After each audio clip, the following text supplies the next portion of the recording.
अस्सलाम वालेकुम, कैसे हैं आप सब। आई होप बिल्कुल ठीक है। आज एक और रमज़ान स्पेशल रेसिपी में मैं आपको सिखा रही हूँ बेकरी स्टाइल के जालीदार कबाब। ये कैसे बनते हैं, इस पे जाली कैसे बनती है। तो चलें टाइम नहीं लेते और इस मज़ेदार सी रेसिपी को बनाना स्टार्ट कर लेते हैं। तो यहाँ बिस्मिल्लाहिर्रहमानिर्रहीम करके मैंने क्या किया है, मैंने प्रेशर कुकर का इस्तेमाल किया है। आप इसको रेगुलर अपनी पतीली में बना सकते हैं। मैंने यहाँ पे बोनलेस चिकन ली है, आप चाहें तो सिर्फ चिकन के कीमे से भी बना सकते हैं। यहाँ पर मैंने चने की दाल को 1 से 1.5 घंटा पहले भिगो दिया था। इसके अंदर ये ऐड करेंगे, साथ ही इसके अंदर मैं डाल दूँगी साबुत लहसुन, अदरक और प्याज। आप चाहें तो लहसुन अदरक का पेस्ट भी डाल सकते हैं। अब मैंने इसके अंदर डाल दिया है थोड़ा सा चपली कबाब का मसाला। टोटली ऑप्शनल है, नहीं पसंद तो स्किप कर सकते हैं। अब मैं इसके अंदर ऐड करूँगी कुटी हुई लाल मिर्च, साथ ही डाल दूँगी मैं इसके अंदर कुटा हुआ धनिया। पिसा हुआ धनिया यूज़ नहीं करना है, कुटा हुआ धनिया ही लेना है। साथ ही जाएगा इसके अंदर साबुत ज़ीरा और दालचीनी। और अब मैं इसके अंदर ऐड करूँगी थोड़ी सी हल्दी, इससे बहुत ज़बरदस्त कलर आ जाएगा। ये डालने के बाद मैं इसके अंदर ऐड करूँगी थोड़ा सा भुना हुआ पिसा हुआ ज़ीरा, और अपने टेस्ट के अकॉर्डिंग मैं इसके अंदर डाल दूँगी नमक। नमक आपको कम ही रखना है। अब यहाँ पर मैं डाल दूँगी पानी, इतना डालूँगी कि दाल अच्छे से गल जाए, क्योंकि चिकन तो सिर्फ 5 से 10 मिनट के अंदर बेहतरीन सी गल जाती है। इसको जो अच्छे तरीके से मिक्स करके और इस कुकर का ढक्कन लगा के मैं तकरीबन इसको 10 से 15 मिनट के लिए प्रेशर दूँगी, क्योंकि दाल गलने में टाइम लेगी, चिकन गलने में टाइम नहीं लेगी। अब मैं क्या करूँगी, इसको फ्लेम ऑन करके जो है चूल्हे पे रख दूँगी।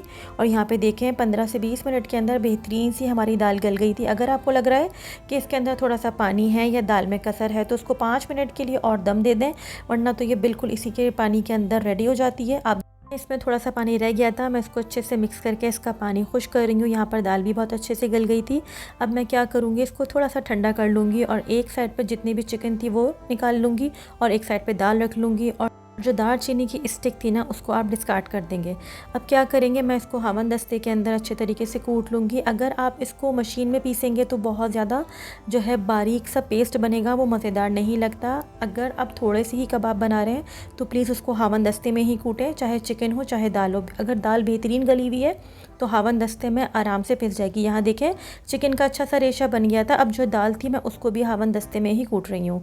आप एक दफ़ा मेरे तरीके से बनाकर देखें, आपके जो कबाब है ना वो ऐसे ही रेशेदार बनेंगे और बहुत ही मज़े के बनेंगे एज़ कम्पेयर टू कि अगर आप उसको मशीन में पीसते हैं।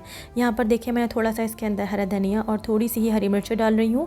मैं इसके अंदर प्याज नहीं डाल रही, क्योंकि अगर मैं इसको फ्रीज़ करूँगी तो फिर इसकी शेल्फ़ लाइफ कम हो जाएगी, क्योंकि प्याज जो है बहुत सारा पानी रिलीज़ कर देती है। अब यहाँ पे डाल रही हूँ मैं थोड़ा सा पिसा हुआ गरम मसाला, साथ ही मैं इसके अंदर डालूँगी थोड़ा सा चाट मसाला।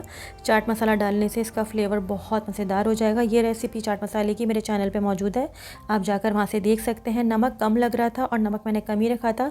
अब इसको बैलेंस करने के लिए मैं इसके अंदर डाल रही हूँ चिकन पाउडर। चिकन पाउडर डालने के बाद मैं इसके अंदर डालूंगी थोड़ा सा ऑयल, क्योंकि ये बहुत ड्राई हो रहा था, और इसको अच्छे से मिक्स कर लेंगे। आप नोट करें मैंने यहाँ पे पुदीने का इस्तेमाल नहीं किया, क्योंकि अगर हम पुदीना डाल देते हैं ना तो कबाब फ्राई करने के बाद हल्के से काले हो जाते हैं, मुझे नहीं पसंद। अगर आपको पुदीने का फ्लेवर पसंद है तो आप बेशक इसके अंदर ऐड कर सकते हैं। अब क्या करेंगे, इसके अंदर मैंने एक अंडे को फेंट के डाल दिया है।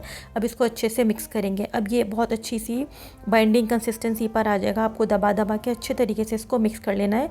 यहाँ पर नमक मिर्च कम लगे तो थोड़ी सी आप हरी मिर्चें इसमें और ऐड कर सकते हैं। अब आपको कबाब बनाने के लिए जितना मटेरियल यूज़ करना है उतना यूज़ करें। अगर आपको बड़ी टिक्कियाँ बनानी है तो बड़ी बनाएं। मैं यहाँ पे थोड़ी सी मीडियम साइज़ की बना रही हूँ और हाथों की मदद से इस तरीके से दबा रही हूँ। अब मैं ये ऑफ कैमरा बहुत सारी बना लूँगी, और आप चाहें तो इसको 1 से 1.5 महीने के लिए फ्रीज़ कर सकते हैं। आप यहाँ पे देखें कितने एक ही साइज़ के ज़बरदस्त से बने हैं।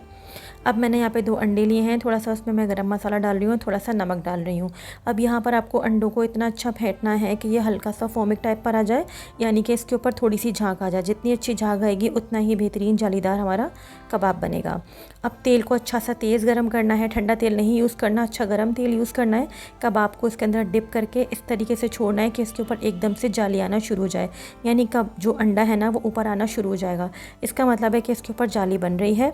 आपको ये काम ऐसे ही करना है, आराम से करें, छींटे नहीं उड़ती हैं, आराम आराम से डालते जाएं और इसके ऊपर देखें जाली बनती जाएगी। अगर आपको कम लग रही है तो हाथों की मदद से थोड़ा सा इसके ऊपर और अंडा ना डाल दें। पर अंडा डालने से क्या होगा कि इसके ऊपर और जाली बन जाएगी, लेकिन मुझे नहीं ज़रूरत थी, मैंने नहीं डाली। यहाँ पर देख लें बेहतरीन से इसके ऊपर कलर आ गया और कितनी खूबसूरत इसके ऊपर जाली बन गई है।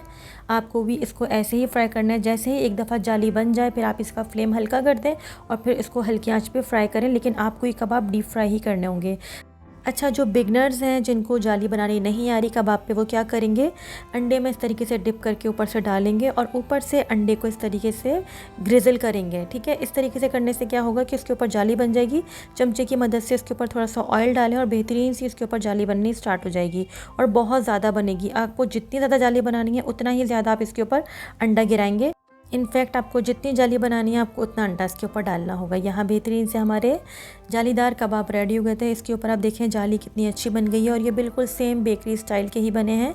बेशक सबका अलग तरीका है, लेकिन मैंने अलग तरीके से बनाए हैं, तो ये रेसिपी ना आपको ज़रूर ट्राई करनी है। अपना फीडबैक देना है। चैनल पर नए हैं तो सब्सक्राइब किए बगैर नहीं जाना है। ज़रूरी नहीं है कि आप इसको रमज़ान में बनाएं, आप इसको जो है लंच बॉक्स में बच्चों के दे सकते हैं और पार्टीज़ में तो लाजमी रख सकते हैं। यहाँ कर लेते हैं टेस्टिंग। यकीन माने ये बहुत ही मज़े के बने थे। तो फिर अगली एक रेसिपी तक के लिए सबा फुरकान को इजाज़त दीजिए। दुआ में याद रखिएगा। Take care. अल्लाह हाफ़िज़।